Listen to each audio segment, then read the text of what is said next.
The morning sun cast long shadows across the Earth Defense Force headquarters as Captain Jake Morrison stared at the massive screen displaying incoming sensor data. 3 days ago, their deep space monitoring stations had detected something that made every military leader on Earth lose sleep.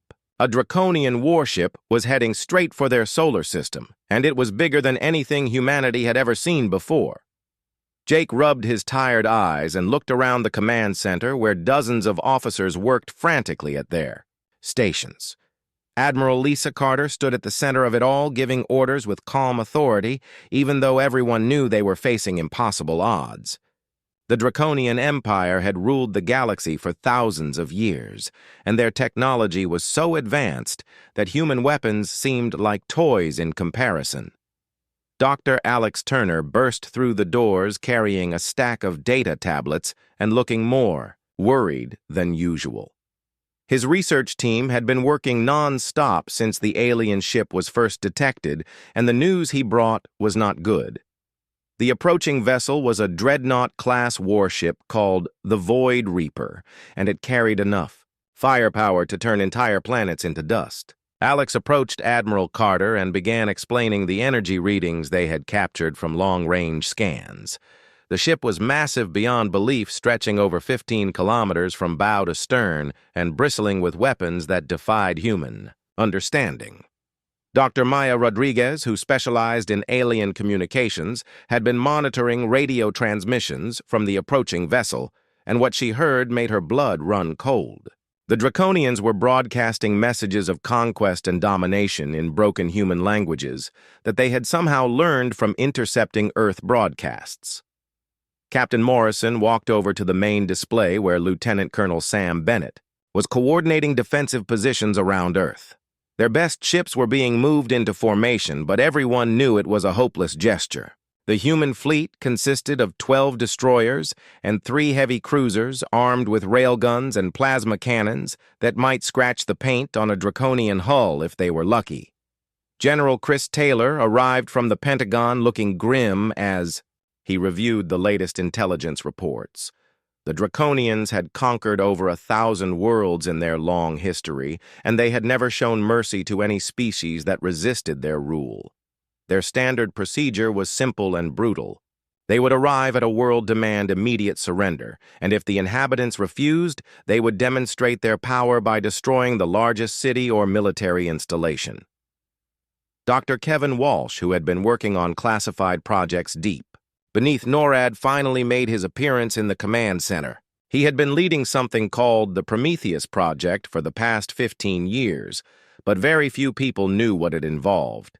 The project had consumed enormous amounts of resources and the brightest minds on Earth, but it had been kept so secret that even Admiral Carter only knew bits and pieces about it. Engineer Sophie Clark accompanied Dr. Walsh, and she carried a briefcase that seemed to make everyone in the room nervous. She was one of the few people who understood the theoretical physics behind the Prometheus project, and her worried expression told Jake that whatever they had been working on might not be ready for what was coming. The alien ship would reach Earth orbit in less than 18 hours, and humanity was running out of time. Major Tony Wright came in from the flight deck where he had been preparing the fighter squadrons for what would likely be a suicide mission. His pilots were brave and skilled, but their ships were no match for Draconian technology. The best they could hope for was to buy enough time for civilian evacuations and maybe gather some intelligence about enemy capabilities before they were destroyed. Dr. Turner continued analyzing the sensor data from the approaching warship, and what he found made the situation even more desperate. The Void Reaper was not just a weapon of war, but a mobile command center that could coordinate attacks across multiple star systems.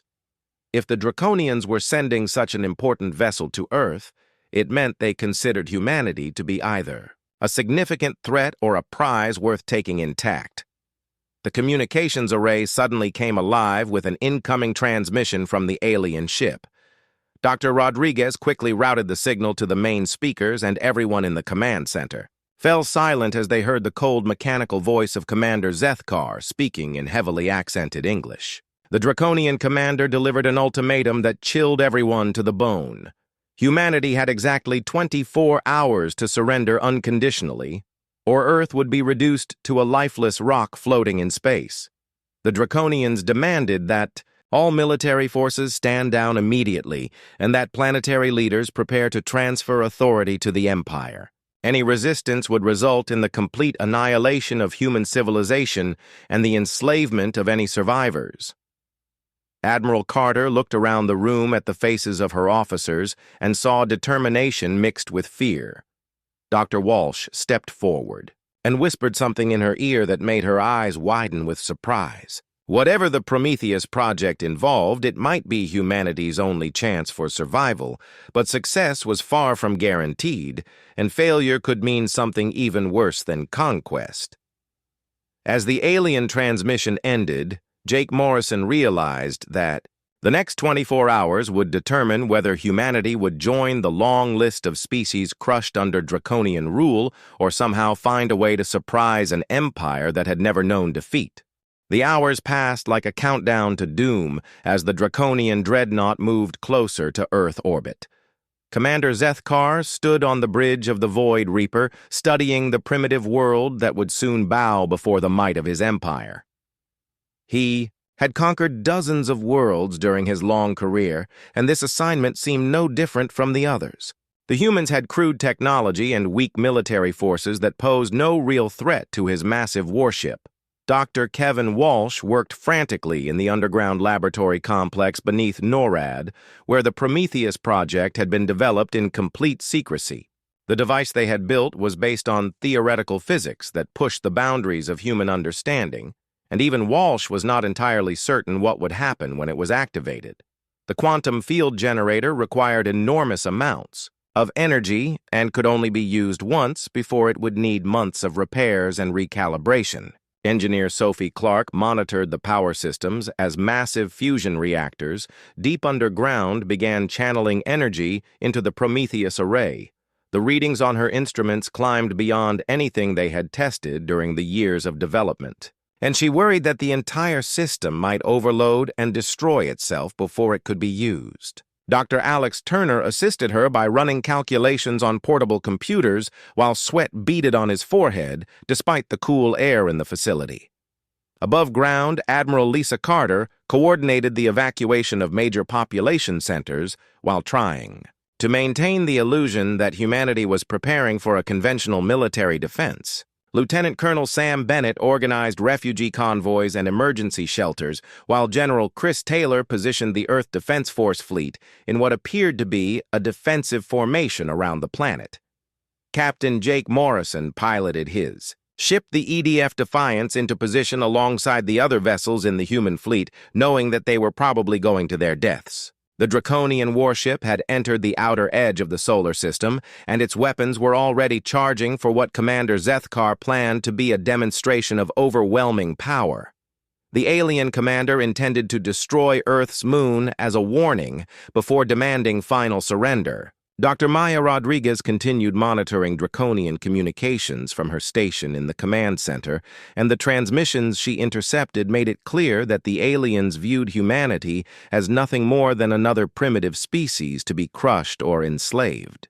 The Draconians spoke about humans the same way they might discuss insects or other lower life forms that existed only to serve the Empire.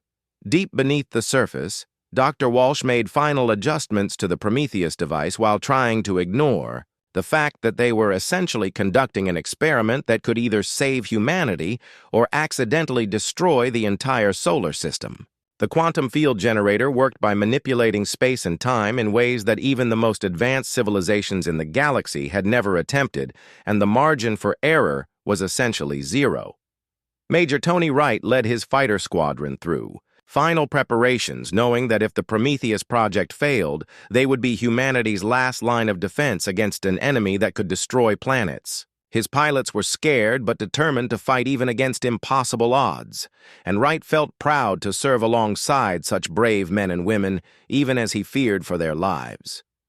Commander Zethkar began the targeting sequence for his ship's primary weapon system, which could crack moons in half with a single blast.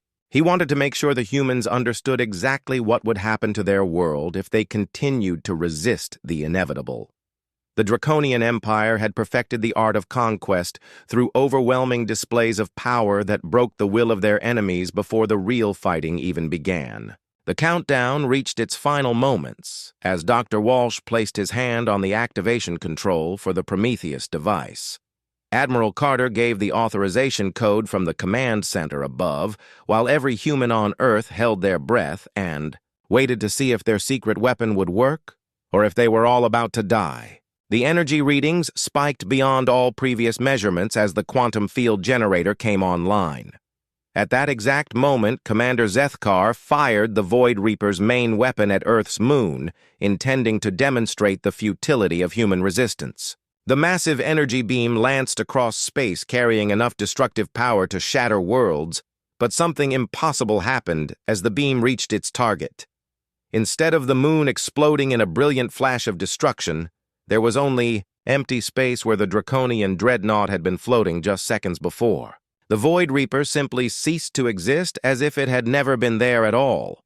No explosion, no debris field, no energy signature that would indicate destruction by conventional weapons. The massive warship that had dominated the space around Earth just vanished completely, leaving behind only confused radio chatter from the escort fighters that had been following at a safe distance. Captain Morrison stared at his sensor display in disbelief as every scanning system on his ship confirmed the same impossible result. The Draconian dreadnought was gone without any trace that it had ever existed, and the alien escort vessels were broadcasting frantic messages to their fleet command about weapon systems that defied all known science and technology. Dr. Turner watched the readings from the Prometheus device as it powered down after successfully completing its first and hopefully only combat test. The quantum field generator had worked exactly as the theoretical models predicted, but the implications of what they had accomplished were staggering. Humanity had just made the most powerful warship in the galaxy disappear, and nobody was entirely certain how they had done it or where the ship had gone. The silence that followed was broken only by the confused transmissions from the remaining Draconian vessels as they tried to understand what had happened to their flagship and whether they should retreat or continue the attack against an enemy that possessed weapons beyond their comprehension. News of the Void Reaper's impossible disappearance spread across the galaxy faster than light itself, as the surviving Draconian escort ships transmitted their frantic reports back to Fleet Command. For the first time in 3,000 years, a Draconian dreadnought had been completely eliminated without firing a single shot in return, and the implications sent shockwaves through every corner of galactic civilization. Ambassador Helen Brooks found herself at the center of a diplomatic crisis, unlike anything in human history, as alien vessels began arriving at Earth from across the galaxy. The Zephyrian Republic sent a delegation aboard their fastest ships, while the Crystalline Collective dispatched their most experienced ambassadors to investigate the species that had accomplished the impossible. Even the Neutral Traders Union wanted answers about what had happened to the most powerful warship in the known galaxy. Dr. Maya Rodriguez worked around the clock with her expanded team of linguists and communications specialists as they tried to handle the flood of incoming transmissions from dozens of different alien species. Most of the messages contained the same basic questions about human military capabilities and requests for detailed information about the weapon that had made a Draconian dreadnought vanish into thin air. The Draconian High Command was in chaos, as reports reached the Imperial capital about the loss of their most advanced warship. Supreme Admiral Carthex convened an emergency session of the Military Council where heated debates raged about whether humanity represented a threat that required immediate and overwhelming response, or if caution was needed when facing an unknown technology that could make their ships disappear. Dr. Alex Turner and his research team were overwhelmed with data as they tried to understand exactly what the Prometheus device had accomplished. The quantum field readings suggested that the Draconian ship had not been destroyed in any conventional sense, but rather displaced to somewhere else entirely. The problem was that nobody could figure out where that somewhere else might be, or if the displacement was permanent. Captain Jake Morrison led reconnaissance patrols along the edges of human space as intelligence reports indicated massive Draconian fleet movements throughout their territory.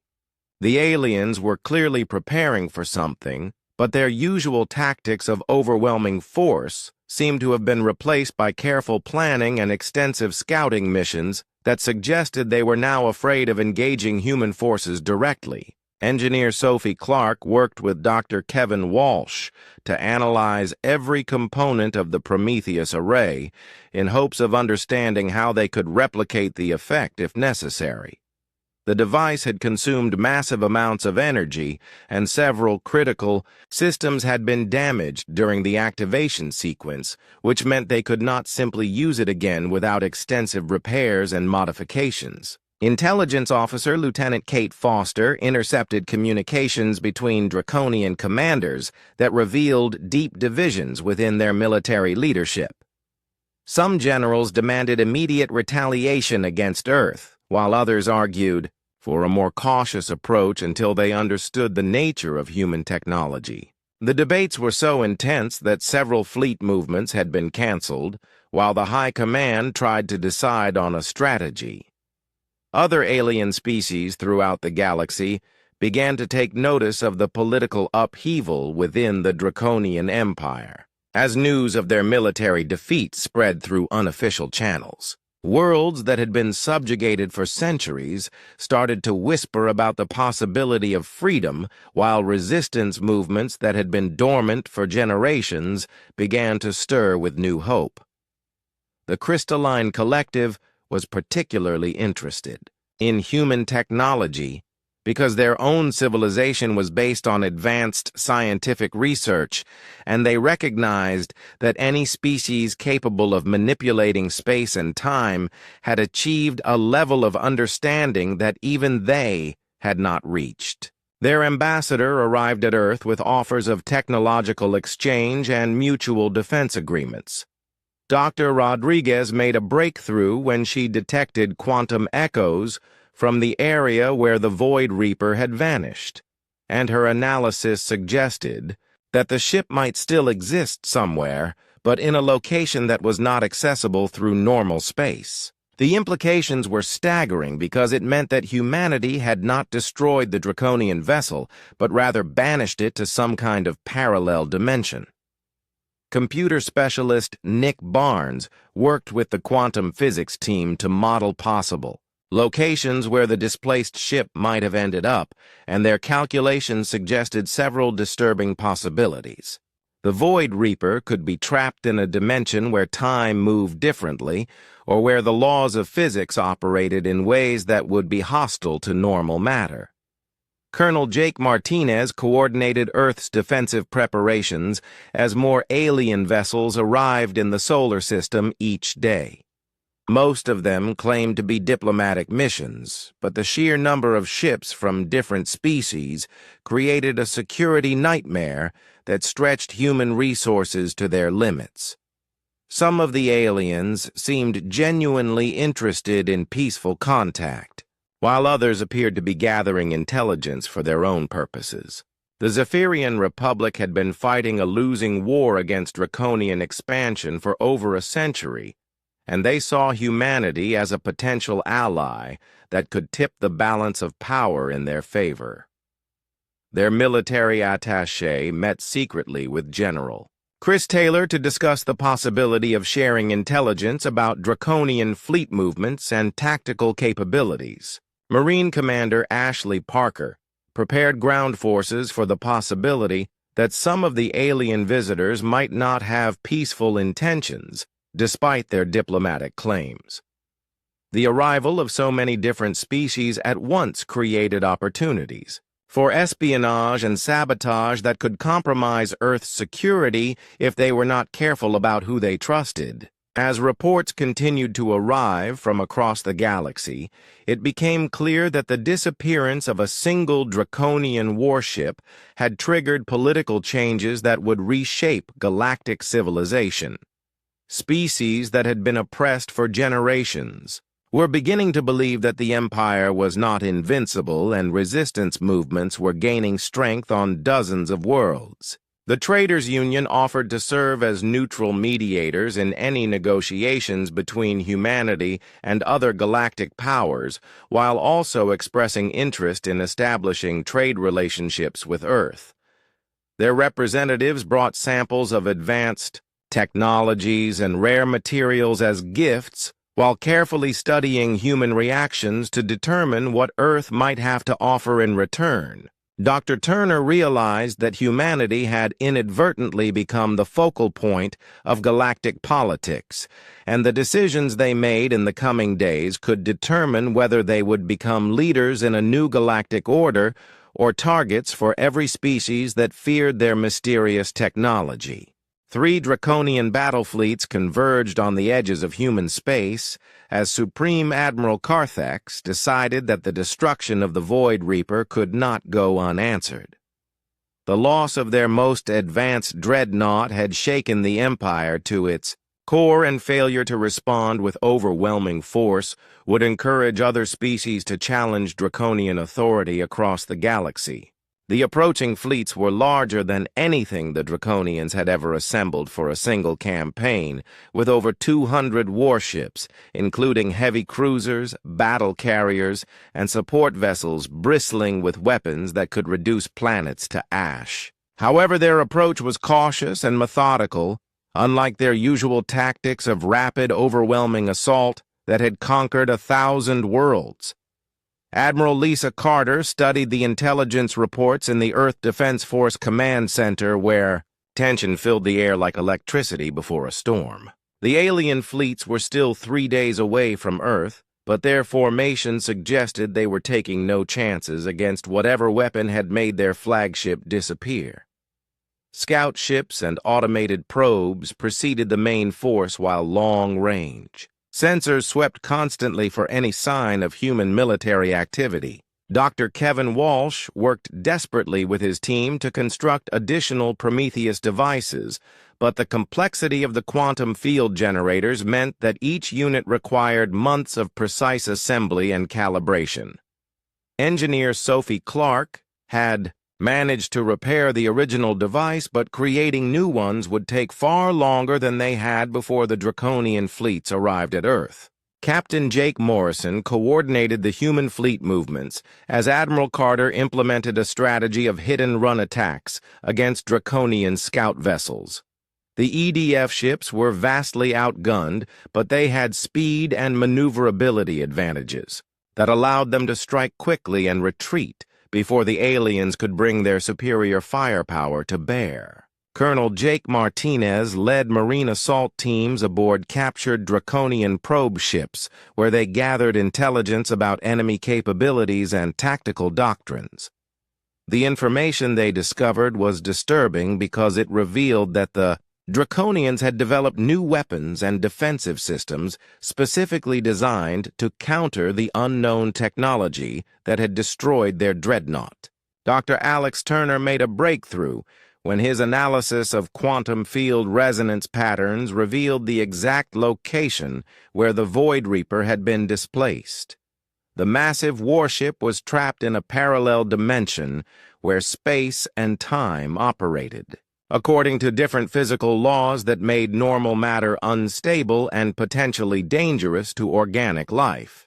The implications were staggering because it meant that the Draconian crew might still be alive, but slowly dying as their ship's systems failed in an environment where conventional technology could not function properly. Dr. Maya Rodriguez established communication protocols that might allow them to contact the displaced vessel if they could find a way to penetrate the dimensional barrier. Computer specialist Nick Barnes created simulation models that showed the probable condition of the Void Reaper after days of exposure to alien physics. The ship's hull would be intact, but life support systems would be failing as the crew struggled to adapt their technology to an environment that defied everything they understood about science. Major Tony Wright led fighter squadrons in reconnaissance missions that probed the outer edges of the approaching Draconian fleets while gathering tactical intelligence about their formation and movement patterns. His pilots reported that the alien ships were maintaining much greater distances from each other than usual, suggesting they feared some kind of area effect weapon. Intelligence Officer Lieutenant Kate Foster intercepted communications between Draconian fleet commanders that revealed deep uncertainty about how to proceed against an enemy whose capabilities were completely unknown. Some admirals wanted to attack from maximum range using long-distance weapons, while others argued for surrounding Earth with overwhelming numbers before demanding surrender. The captured probe ships provided valuable intelligence about Draconian modifications to their standard equipment, including new shield generators designed to disrupt quantum field effects and modified sensors that could detect dimensional distortions. The aliens were adapting their technology based on theoretical analysis of what might have happened to their missing dreadnought. Dr. Turner worked with the communications team to attempt contact with Commander Zethkar aboard the displaced Void Reaper, and after hours of adjustments to their transmission frequencies, they finally received a weak signal from the parallel dimension. The Draconian commander's voice was distorted and filled with static, but his message was clear enough to understand. The alien crew was trapped in a reality where their weapons did not function properly, and their life support systems were slowly failing as the ship's power source became unstable. Commander Zethkar reported that several of his officers had suffered mental breakdowns from exposure to the alien environment, and the rest of the crew was beginning to show signs of psychological strain. Marine Commander Ashley Parker prepared her forces for the possibility that humanity might need to attempt a rescue mission to retrieve the displaced Draconian ship. The idea seemed insane, but Dr. Walsh believed that modifying the Prometheus device could potentially reverse the displacement effect and bring the Void Reaper back to normal space. The ethical implications were enormous because rescuing their enemies would demonstrate human compassion, but it would also return a powerful warship to an empire that was actively preparing to attack Earth. Admiral Carter convened a council of military leaders and civilian officials to debate whether they should attempt the rescue or leave the Draconians trapped in their dimensional prison. Captain Steve Rogers, who had been leading hit and run attacks against Draconian scouts, reported that the alien response to human tactics was becoming more sophisticated as they adapted their formations and defensive measures. The enemy fleets were learning from each encounter, and their approach to Earth was slowing as they prepared for whatever surprises humanity might have waiting for them. Engineer Matt Johnson worked with Dr. Walsh to modify the Prometheus array for a potential retrieval operation, while warning that the energy requirements would be even greater than the original displacement and the risk of catastrophic failure was extremely high. If the attempt went wrong, it could tear holes in space-time that might destroy Earth along with the trapped Draconian vessel. The approaching fleets represented the largest military force ever assembled by the Draconian Empire, but their cautious advance and modified tactics showed that humanity had already achieved something no other species had managed in 3,000 years. They had made the galaxy's most powerful military force afraid, and uncertainty was spreading through the ranks of an empire that had never known defeat. As the final preparations continued, both human and Draconian forces knew that the coming battle would determine not just the fate of Earth, but the future balance of power throughout the galaxy. The final confrontation began when Supreme Admiral Carthex's massive fleet reached the outer edge of Earth's solar system and deployed in a formation that surrounded the planet from every direction. Over 200 Draconian warships took positions at carefully calculated distances designed to prevent whatever weapon had destroyed the Void Reaper from affecting multiple vessels simultaneously. Admiral Lisa Carter stood in the Earth Defense Force Command Center, watching the tactical display, as enemy ships moved into attack positions while maintaining their cautious spacing. The Draconians had clearly learned from the loss of their flagship and were taking no chances against humanity's unknown technology, but their overwhelming numbers meant that Earth's defenses would be crushed regardless of how careful they were. Dr. Kevin Walsh made final adjustments to the 3 additional Prometheus devices that his team had managed to construct during the week since the first encounter. The quantum field generators were functional but barely tested, and using them carried the risk of tearing holes in space-time that could destroy everything within several light years of Earth. Captain Jake Morrison coordinated the movements of the human fleet as they prepared for what would likely be their final battle against impossible odds. The EDF ships had been equipped with every weapon and defensive system that human technology could provide, but they were still no match for the advanced Draconian vessels that outgunned them by orders of magnitude. Engineer Sophie Clark monitored the power systems feeding the Prometheus array while trying to ignore the fact that they were about to conduct an experiment that could accidentally end all life in the solar system. The energy requirements for operating multiple quantum field generators simultaneously were beyond anything they had ever attempted, and the margin for error was essentially zero. Dr. Alex Turner continued his analysis of the dimensional prison, where the Void Reaper remained trapped, and his latest calculations suggested that the Draconian crew was on the verge of complete mental breakdown from exposure to alien physics. Commander Zethkar's most recent communications had been increasingly incoherent as his officers succumbed to madness and despair. The breakthrough came when Dr. Maya Rodriguez detected quantum resonance patterns that indicated the displaced warship could be retrieved using a modified version of the same technology that had banished it. However, the process would require precise coordination between multiple Prometheus devices, and any mistake could result in bringing back a ship full of insane Draconians armed with weapons capable of destroying planets. Communications Specialist Officer Rachel Green established a direct link with Commander Zethkar and proposed something that had never happened in the 3,000-year history of the Draconian Empire. Humanity offered to rescue the trapped vessel and its crew in exchange for a ceasefire and negotiations to end the conflict peacefully.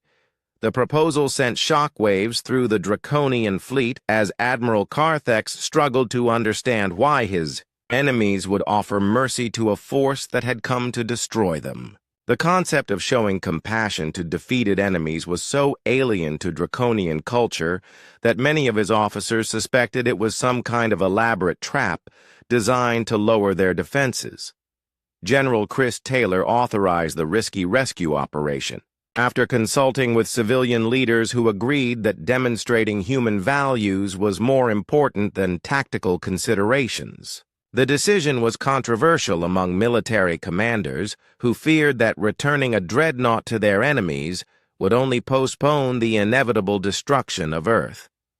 Dr. Turner worked with engineer Matt Johnson to recalibrate the Prometheus array for a retrieval mission that would require reversing the quantum displacement effect while maintaining dimensional stability.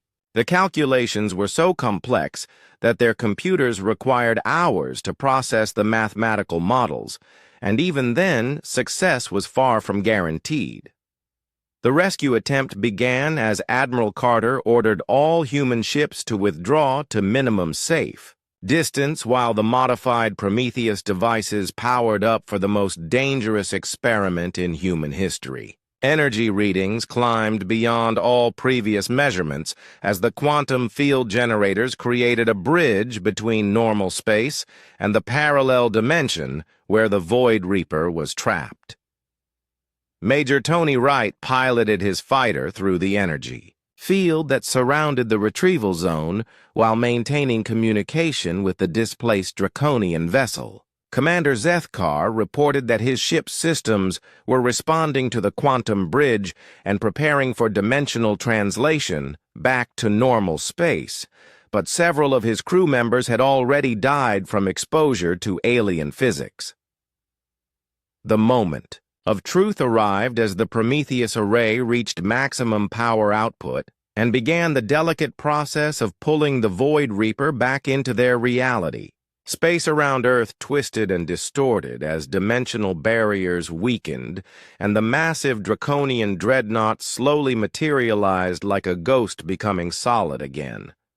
The rescue succeeded, but the returned crew was forever changed by their experience. In the alien dimension, where madness and despair had claimed nearly half of their number, Commander Zethkar emerged from his ship a broken man who had witnessed things that challenged everything he believed about reality and the nature of existence itself. The sight of his flagship returning from what should have been oblivion stunned Admiral Carthex into silence as he tried to comprehend the implications of what humanity had accomplished. Not only had they demonstrated the power to make Draconian vessels disappear, but they had also shown the mercy to bring them back when they could have left their enemies to die in dimensional exile. Commander Zethkar's first official communication to the Draconian fleet was a request for immediate ceasefire and the opening of peace negotiations with humanity. His experience in the parallel dimension had shown him that there were forces in the universe far more dangerous than any military conflict, and that cooperation might be more valuable than conquest. The event that followed changed the course of galactic history as news of humanity's mercy spread throughout the Draconian Empire and beyond. For the first time in 3 millennia, an enemy had shown compassion to Draconian forces, and the impact on Imperial morale was devastating as soldiers began to question whether their empire's brutal methods were truly necessary.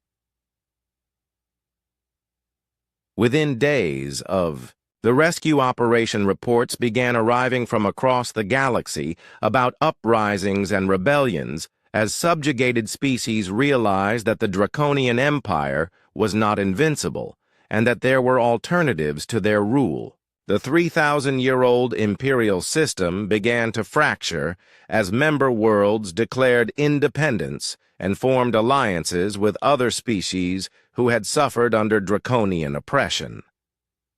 Supreme Admiral Carthex found himself facing a choice between continuing a war against an enemy who had demonstrated both superior technology and unexpected mercy, or accepting that the galaxy was changing in ways that his empire could not control through force alone.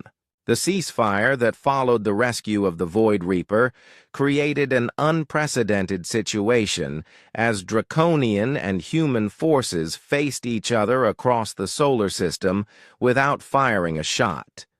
Supreme Admiral Carthex struggled to maintain control of his fleet as reports of the impossible rescue spread through the ranks, and his officers questioned everything they had been taught about warfare and conquest. Commander Zethkar became an unexpected advocate for peace as he shared his experiences from the parallel dimension with other Draconian commanders. His descriptions of the alien physics and the slow madness that had claimed his crew created fear among warriors who had never known defeat, but now faced an enemy who could banish them to fates worse than death.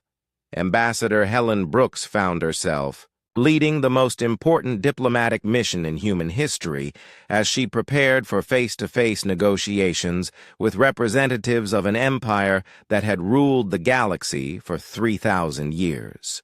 The talks would determine whether humanity would become a respected member of galactic civilization or remain a target for future conquest once the Draconians recovered from their shock.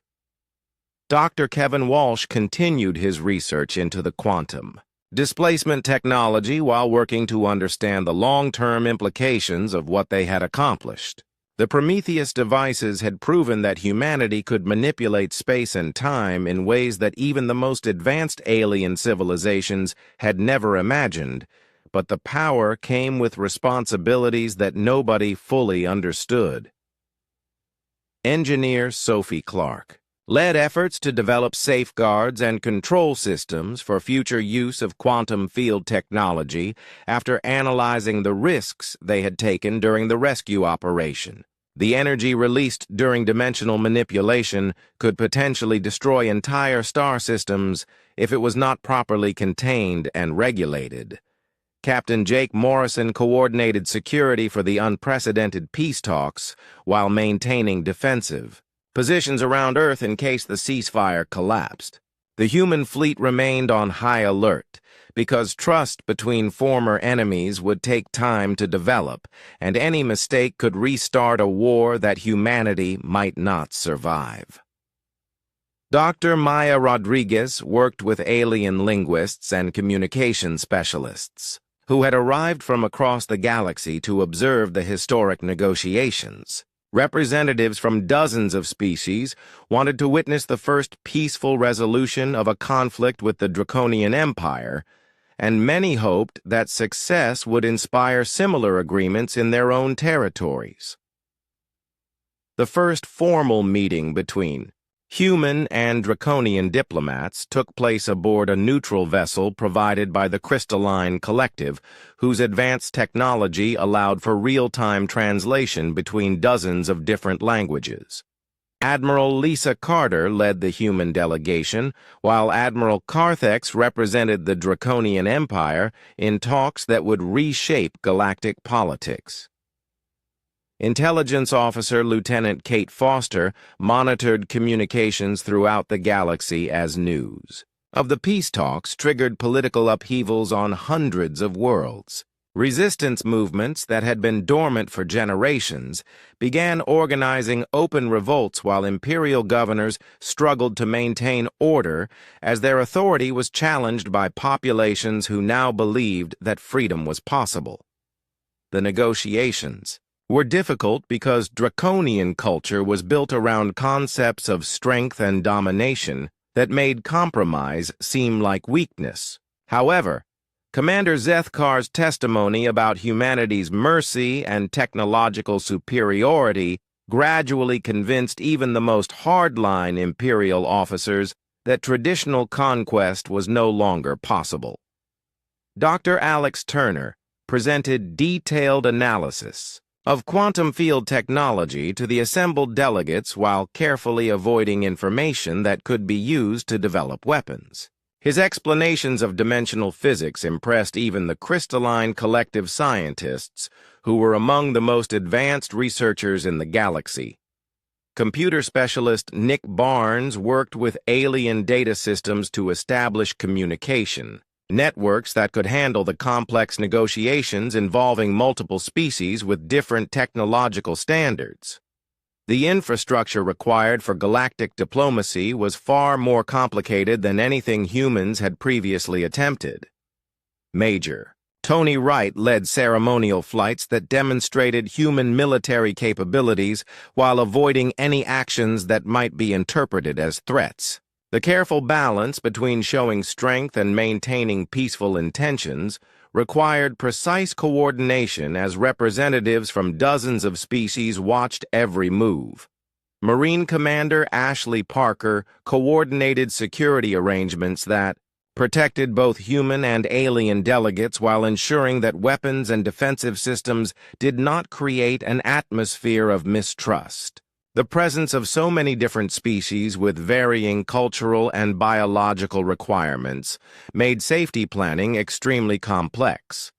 The breakthrough came when Admiral Carthex acknowledged that the Draconian Empire could no longer maintain control through force alone, and that adaptation to changing galactic conditions was necessary for survival. His admission that traditional imperial methods had failed marked the beginning of a new era in galactic relations.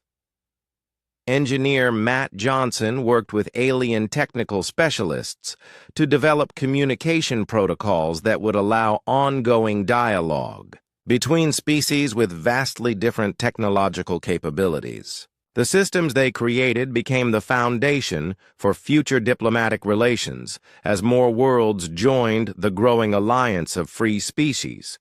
Captain Steve Rogers led joint patrols with reformed Draconian forces as both sides worked to build trust through practical cooperation. The sight of human and alien vessels flying together sent powerful messages throughout the galaxy about the possibility of peaceful coexistence. Dr. Turner discovered that the quantum field effects had created permanent changes in local space-time that would serve as a memorial to the historic events. The dimensional distortions around Earth became a scientific curiosity that attracted researchers from across the galaxy who wanted to study the effects of advanced human technology. Communications specialist Officer Rachel Green established the first permanent diplomatic channel between Earth and the Draconian capital world, allowing for instant communication across vast distances. The technology made ongoing negotiations possible even as political changes continued to sweep across the galaxy. General Chris Taylor coordinated military cooperation agreements that transformed former enemies into allies while maintaining the defensive capabilities that had made human independence possible. The balance between trust and caution would define galactic relations for generations to come. As the peace talks continued, reports arrived from across the galaxy about the collapse of Draconian authority on dozens of worlds as the 3,000-year-old empire fractured under the pressure of changing political realities. The age of conquest was ending, and a new era of cooperation was beginning, but the transition would not be easy for any of the species involved. 6 months after the historic rescue of the Void Reaper, the galaxy had transformed beyond recognition as the 3,000-year-old Draconian Empire continued its spectacular collapse. Dozens of member worlds declared independence each week, while former Imperial fleets either joined the rebellion or retreated to heavily fortified core systems where loyalist forces made desperate stands against overwhelming opposition. The Galactic Cooperative Council emerged from the peace talks as a new form of government based on voluntary membership and mutual cooperation rather than conquest and domination. Ambassador Helen Brooks served as the first human representative to the Council, which included delegates from over 50 species who had united in their desire for freedom and self-determination. Commander Zethkar had become an unexpected leader in the reformed Draconian government that rejected the imperial system in favor of peaceful coexistence with other species. His experiences in the parallel dimension had changed him from a conqueror into an advocate for cooperation, and his influence helped convince other Draconian commanders to abandon their traditional ways.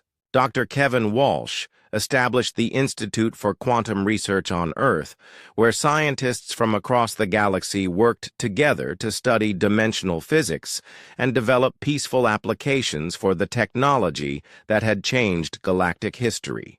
The international cooperation represented the kind of scientific advancement that became possible when species shared knowledge instead of hoarding it for military purposes. The Prometheus technology remained under strict human control, but its Peaceful applications were shared freely with allied species who used quantum field manipulation for faster-than-light communication and advanced manufacturing processes. The decision to share rather than monopolize the technology earned humanity respect throughout the galaxy and established Earth as a center for scientific innovation.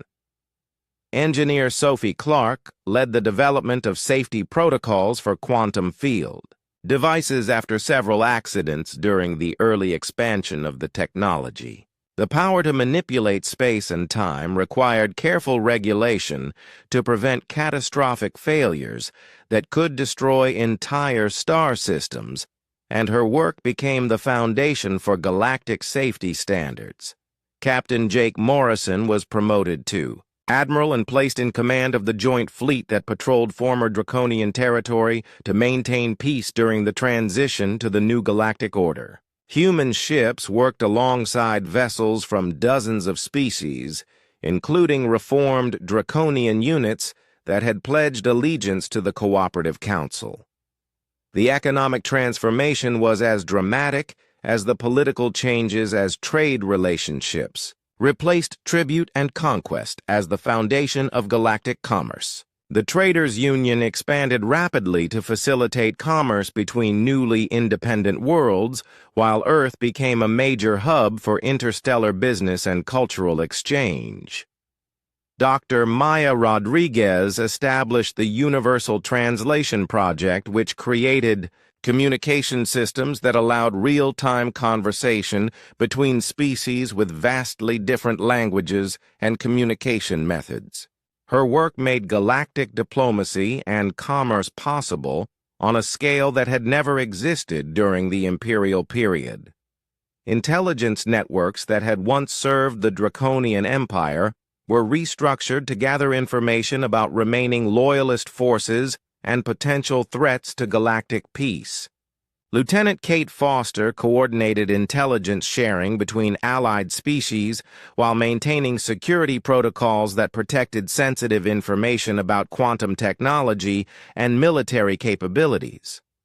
The cultural impact of the changes was profound as art, literature, and music from hundreds of different species spread freely throughout the galaxy for the first time in millennia. Earth became a center for cultural exchange where alien and human artists collaborated on works that celebrated the diversity of galactic civilization. Dr. Alex Turner continued his research into parallel dimensions and discovered that the universe contained multiple layers of reality that could potentially be accessed using advanced quantum field manipulation.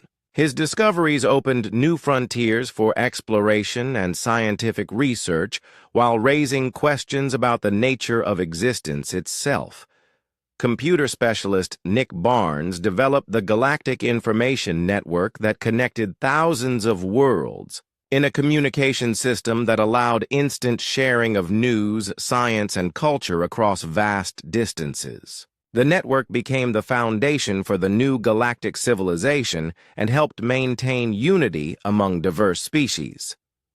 Major Tony Wright led the first joint military academy where officers from different species learned to work together in mixed crews that represented the future of galactic defense. The academy trained a new generation of leaders who understood cooperation rather than conquest as the foundation of security. Marine Commander Ashley Parker established peacekeeping forces that responded to conflicts throughout the galaxy using negotiation and assistance rather than overwhelming military force. Her units became known for their ability to resolve disputes without violence, and their success encouraged other species to adopt similar approaches. The remaining Draconian loyalists retreated to their heavily fortified homeworld, where they established a rump empire that controlled only a dozen star systems compared to the 1,000 worlds they had once ruled. Supreme Admiral Carthex died during the final siege of the Imperial capital and was replaced by younger commanders who eventually sued for peace. Engineer Matt Johnson worked with alien engineers to develop new technologies that combined human quantum field manipulation with advanced alien sciences. The collaborative research produced innovations in energy production, space travel, and manufacturing that improved living conditions throughout the galaxy. Captain Steve Rogers commanded the first mixed-species crew aboard a vessel designed using technology from a dozen different civilizations. The success of integrated operations proved that cooperation could produce results that no single species could achieve alone and encouraged further collaboration in military and civilian sectors. Dr. Turner's Research Institute became a pilgrimage site for scientists throughout the galaxy who came to study the quantum effects that remained around Earth as permanent reminders of the day when a small blue planet had changed galactic history. The dimensional distortions attracted researchers who made discoveries that advanced understanding of physics and reality. Communications Specialist Officer Rachel Green established the Galactic Broadcasting Network, which transmitted news and entertainment to billions of beings across hundreds of worlds. The network helped maintain unity among diverse species by sharing stories and information that celebrated their common heritage as free civilizations. General Chris Taylor retired from military service to become the first director of Galactic Security, responsible for coordinating defense efforts among allied species. His experience in the war against the Draconian Empire made him uniquely qualified to build cooperative military structures that protected freedom without threatening independence. As the first year of the new galactic order drew to a close, it became clear that humanity had not only survived their encounter with the galaxy's most powerful empire, but had fundamentally changed the nature of interstellar civilization through a combination of advanced technology and unexpected mercy. 5 years had passed since the Void Reaper vanished without a trace, and the galaxy bore little resemblance to the Empire-dominated civilization that had existed before humanity demonstrated that even the mightiest could fall.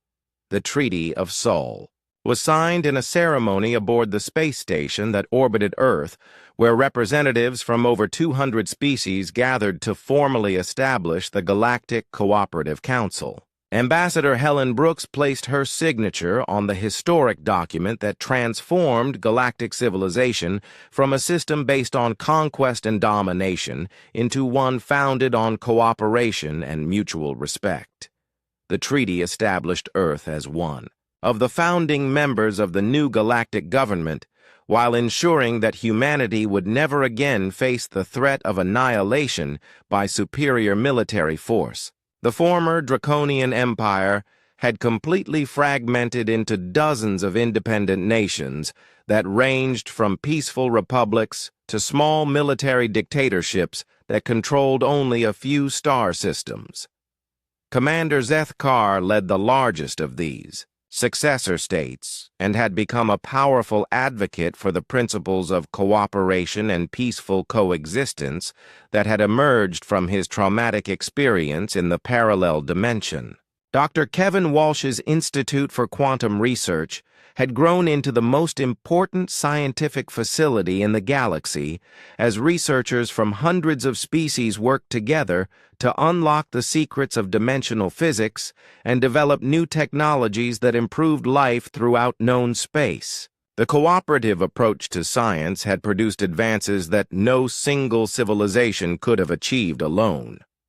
The Prometheus technology remained humanity's most closely guarded secret, but its peaceful applications had revolutionized galactic civilization through improvements in communication, transportation, and manufacturing. Quantum field manipulation allowed instant communication across vast distances and made possible the kind of coordinated governance that the Galactic Cooperative Council required to function effectively. Engineer Sophie Clark had become the galaxy's leading expert on quantum safety systems, and her protocols prevented the catastrophic accidents that could have destroyed entire star systems during the rapid expansion of dimensional technology. Her work earned her recognition as one of the most important figures in galactic history and established safety standards that would protect future generations. Admiral Jake Morrison commanded the Galactic Defense Force, which included vessels and personnel from over 50 different species working together to maintain peace and respond to threats that no single world could handle alone.